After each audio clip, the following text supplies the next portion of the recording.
Hey YouTube, it's Arfan here with Ads with Arfan, and in today's video we'll talk about how to understand Facebook targeting. I'm going to break it down for you, and hopefully it'll help you to basically get your targeting right, to make sure that your ads are being shown to the right people. So without further ado, let's jump on into the video and we'll take it from there. Alright, so we're going to pop over to the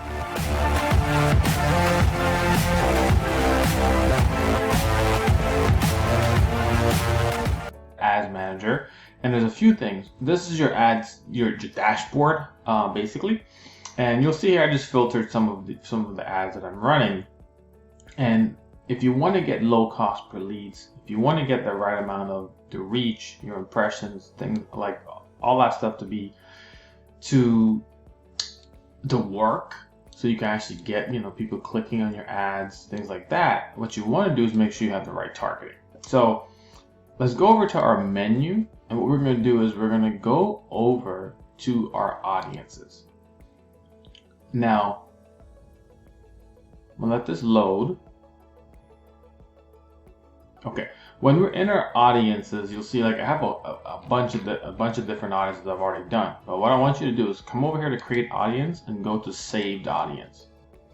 Now, this is basically exactly what it looks like when you're creating your ads. Okay, when you're in the ad set level, this is what you see. You get to name your audience, you get to choose custom audience, whether that's a lookalike audience or potentially a saved audience like we're doing right now. You can do all that here. So what we're going to look at is going to be your potential reach. Okay, this is going to be a big factor if you're going to reach the right people. Okay, so a couple things on here. So normally this open. When we say open targeting is like this is totally open because it's targeting everybody in the United States, basically all ages, right? Men and women. So we will narrow it down because you do have a target audience, ideal client. Now, if you are selling something that can go to everybody, that's fine. You can totally do this. There's nothing wrong with that. However, I do recommend narrowing it down so you can kind of see, because what we want to target is those who are buying. Although it could be for everybody, not everyone's going to be interested, not everyone's going to buy. And that's the thing, as as a coach or as a consultant or online course creator, you want to be very good at knowing like what that age range is going to be. So let's say we just tone it down, so to 30 to 55. That's kind of like the category where people are out of college, they're continuing education, they're interested in courses, they want to work on a specific skill, and that's where we want to target on. Okay, and you can narrow it down by men and women. You can see it's 110 million people. Like that's pretty blanket, right? That's like trying to fish, but you don't have the right bait. You don't know what kind of fish. You're just going to fish for fishing's sake, and with no goal in mind. Okay, so the other thing is to narrow it down. So like if a person needs to speak English, you want to make sure that you're choosing the language. And you can see that takes away 10 million people already, just narrowing that down. And now this is where it gets really important, right? Detailed targeting. And why this is important is because this is where you're going to be able to fish in the right pond, right? In the right part of the ocean with the right bait. Okay, so you have your offer. Now who is it going to be best for? And you can do, it says demographic, interests, or behaviors. So you can do any one of those. So we have what's called interest-based targeting. Interest-based targeting is basically like thinking of like what are they interested in?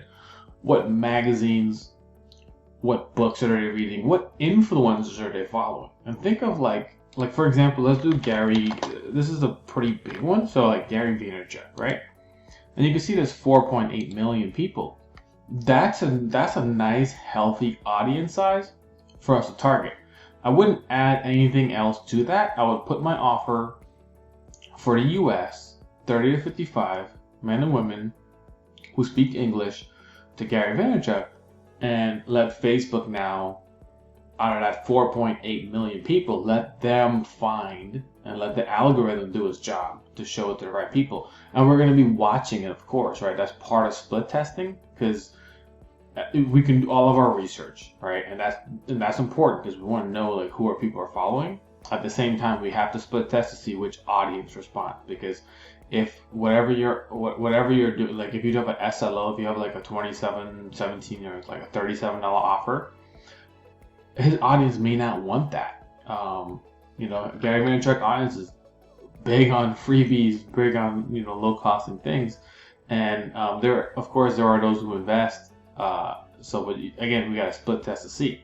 So the thing is, what we don't want to do is add Gary Vaynerchuk and then, for example, add people like let's say Brene Brown, like Amy Porterfield. She's pretty big, I think now. Because you can see now it starts going up to 6.5, which this is not necessarily 100% accurate because the audience size potentially should be more for all these influencers. So that looks a little bit off, but nonetheless, we're using that as a guideline, right? So that's 6.5. That's still pretty healthy, but we don't want to just target all these individually like this because we're not going to know which audience is responding to our message, right? Now, after you've done testing, after you split test these audiences and you say, you know what, they're all converting. Like I'm getting conversions, I'm making sales, people are signing up for my lead magnet, whatever the case is. That's when you can do what's called an Interstack, where you can put them together. But before that, you want to make sure that you have it individually so you can know which audience is doing what, right? And that's important to do because what ends up happening is if you put all those together and you start getting conversions that are significantly higher than your earnings per lead, you can't run it because at that point you're at a loss because you want to be below your earnings per lead. So that's how we do the targeting and how we're narrowing it down based off of our interest based. Now let's talk a little bit about demographic based. Okay, so you can do browse and you can click on demographics and you can see maybe you want to do it based on education level and you want people who have college degrees. So you can just check these boxes off. Doctorate,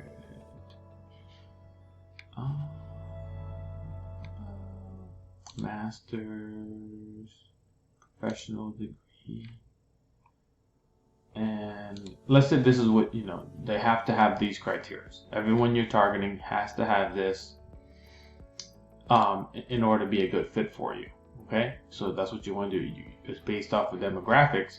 You could also go further in the demographics if you like, and this is okay to do this because these people have a lot of overlap. Someone who has a master's degree also has an associate's and they're also a college grad. Similarly, if someone has a doctor, they have a master's, they have an associate. So there's a little bit of overlap in that, and that's okay to target them all together. What we don't want to do is to go too crazy and when we're just including all the demographics, because at that point we won't know. Okay, we won't know exactly what's working and what's not working. So we have to kind of like determine what your split test is going to be. So for example, I would do people who have doctorate degree. In addition to, you can click on narrow audience and they also have to match. Okay, so they also have to match and you could choose an interest, like for example Gary Vee. So people who follow Gary Vee and also has a degree, and you can see from before we were at I think 4 point something million, I forget exactly, but now we're at 2.3, but we still have a pretty good audience and we're getting specific on our targeting. Okay, we don't want to narrow it down so much to where this goes too low. And if you're targeting cold audience, my sweet spot's about 2 million to about 8 million. That seems to be like a good audience reach for a cold audience. That lets a few things happen. There's a large enough pool for Facebook to really determine who's the best fit for this offer you're going to give. So that's another example of using demographics. And you can go further. Like for example, you can do like parents, all parents. And this is super popular right now, especially if you're in like a homeschooling niche or you're teaching people how to work from home. Parents with young adults. Well, that might be too much, but well, young adults is so like right here, from 1 all the way to 17 years old. So these ones right here, you can target individuals just that. Like if you just want to make sure you reach parents, and think about how powerful that is. you want to reach parents with children who are in school, right? So naturally, if I go to my demographics and I'm choosing parents, I don't want to choose all. I want to make sure I'm getting my specific ones, the ones who have school age. 1 to 2, that's too young. 3 to 5, that's kindergarten. So you get 3 to 5, 6 to 8, 9 to 12, and then 13 to 17. And that's it. Like, 8.4 million people, that's a really good audience size to have, right? And that's how we do the demographics. And you can sit there and mess around forever, but the biggest thing is watch your audience size and split them up, right? I would create different audience sizes. So the college group would be one audience I'm targeting. Gary Vaynerchuk would be another audience. So now we have basically what it comes down to ad sets, right? And I'll show you that in a second, is we're creating the ad sets based off those specific interests that we're targeting, or interest demographics or behaviors. So that kind of just goes a little bit into how we're setting that up. And then when we talk about interest, again, if you go here and you can look at interest, you can see, like, depending on where they are. So like fitness and wellness, for example, people interested in bodybuilding, meditation, physical exercise, all these different things. And you can see over here where the audience sizes are, and it shows you kind of worldwide, because there's only 230 in the US alone. So if you're doing worldwide, you can see you have like a pretty large audience. So again, based on your research, and we're split testing all these, and that's going to be your additional interest based on there. So the last one will be behaviors, and again, you can just go through this all. You can see basically like purchase behavior, engaged shopper. That's the one I want to point out. If you're doing something that's an offer, that even if it's like mugs or something like that, using engaged shopper is really good to use, and I'll show you why. Engaged shopper is basically let me scroll down. Okay, so it's people who have clicked on the call to action shop now button in the past week. So these are people who've been clicking shop now. So if your audience size is too large and you want to narrow it down a little more, you can do an exclusion and make sure you target, which, like, for example, it would be something like this. If I'm targeting people who are using Amazon.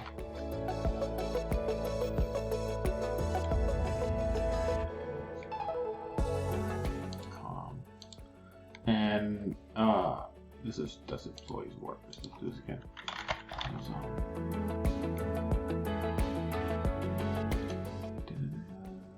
There we go. That's the right one. So okay, let me go back to that because I want to show you guys something that I'm looking at. What I'm looking at. Amazon. Okay, so there's a bunch of different ones on here. If you look over to the right side of here, you'll see where it shows you behavior, interest, employees, and the one I chose was additional interest. Amazon.com was just interests. So you can see the audience size as you mouse over, and you can see that there's only so many audience sizes on those. So you can tell that it's not right because Amazon's pretty large. So we're looking for the one. The right one will be the one with the actual right size based off of, again, it's market research and kind of have an understanding of that. So we do Amazon.com and narrow it down, because again, that's 50 million people, narrow it down, and also match engaged shoppers, and you can see where it brings it down to 25, and that's still pretty large. So that's where you can narrow further, or you can also exclude people. So you can exclude parents if you wanted to, right? So if you're like, you know what, parents, I don't want any parents at all, you can come on here and, like, I'm just going to choose one, parenting. So I exclude parenting, brings down 13, which again is closer to where you want to be. Now when you type the name in, it's going to save it, and it's going to save it to this area right here. And let me do like a filter type, save audience, you can see. So this is kind of what it looks like here, and basically it shows the different audience sizes. And as I save it, I put the interest demographic first. So for example, Gary V. So Gary V, age I'm targeting, if it's male or female, or if it, and then the country. So like in this particular case, I'm only targeting the United States.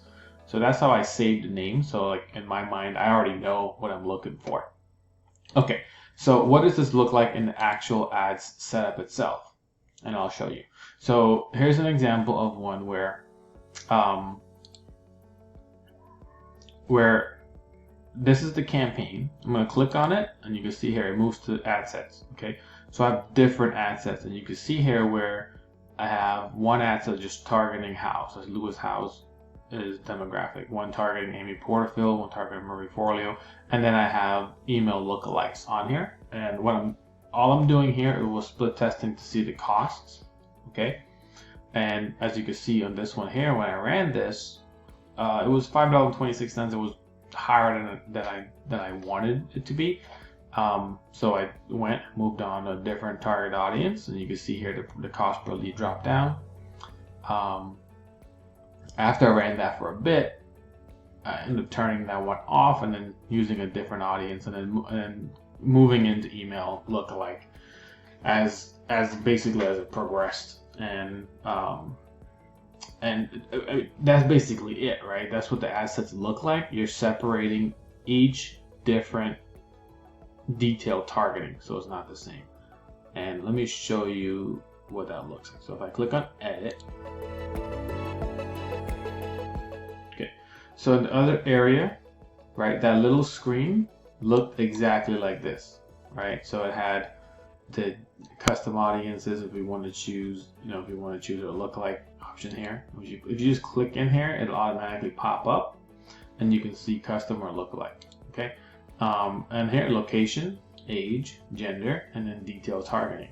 If I hit edit, you'll see how it matches what we're looking at the other screen. So that covers it. That as long as you create your audiences, you do the research, you can be able to target it the best way you can. And as you can see, I only have it on here, and I made sure that the detailed targeting expansion is taken off. If this is on, this basically gives Facebook the right, or you're telling them, hey, I want to target this audience, but at the same time, just show it to whoever you think might be relevant. And that's good in a sense, especially if you're doing some type of drop shipping product, or maybe even like a low ticket SLO offer, maybe like for like $17, $10, you could do that. In this case, for something like a lead magnet, I'm choosing to just target specific people who I know for sure.